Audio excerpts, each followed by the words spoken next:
Let me ask you a question. Do you want socialized medicine? Right. Guess what? They don't care. You're going to get it anyway. Do you want a government bureaucrat telling you how to take care of your patients? They don't care. You're going to get that anyway. Do you want the government rationing health care? Help me out. They don't care. That's right. Do you want the government to decide who lives and who dies? They don't care. Right. Do you want to burden your children and your grandchildren with crushing debt? No. They don't care. Do you want the American taxpayers to foot the bill for illegal immigrants? They don't care. Right. And the truth is they don't care. They don't care what you want, and they don't care what you think. They are ideologues who believe that the government is the answer to every problem. They're party politicians who are driven by the far left in defiance of common sense. Can I hear an amen? Thank you. Their goal is to gain control of 1/6 of the United States economy, and they don't care if they ruin health care in the process. The real truth is they don't care, but we do. We're the ones who actually take care of patients day in and day out. When it comes to deciding the kind of care that somebody's going to get, I bring 10 years of postgraduate training, 30 years of experience to the table. What do they bring? A bureaucrat and a cost-benefit analysis. We bring concern for the individual, and they bring a one-size-fits-all solution, but only if you're not too old or too young, right? Because if you're a senior with cancer or heart disease, you might as well pick out your coffin now. There will be no treatment for you under this government-controlled plan, will there? And you're right, they don't care.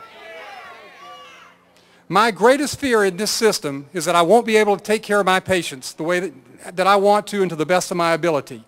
Their plan gives sweeping powers to government boards and the Secretary of HHS, who the last time I looked was a lawyer, not a doctor. Is that what you went to medical school for? No. Right. Do you think they're going to be the ones that get up in the middle of the night to save a life? No. Right.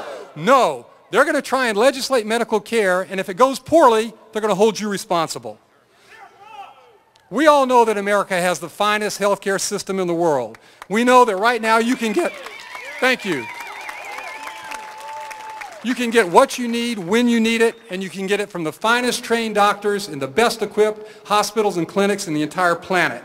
We know that patients come from all over the world to be treated here, and we know that medical students come from every single country to be trained here.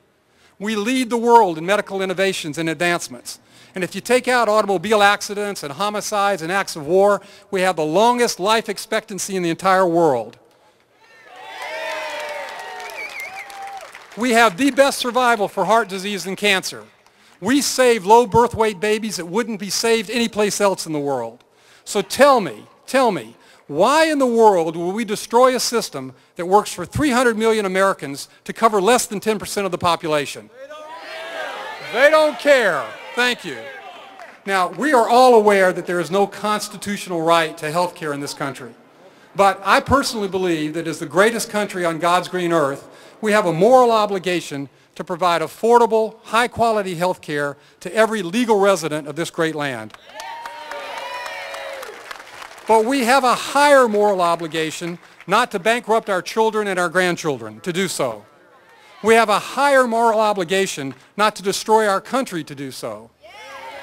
And we have a higher moral obligation to preserve the welfare of the vast majority of Americans who could benefit from our expertise.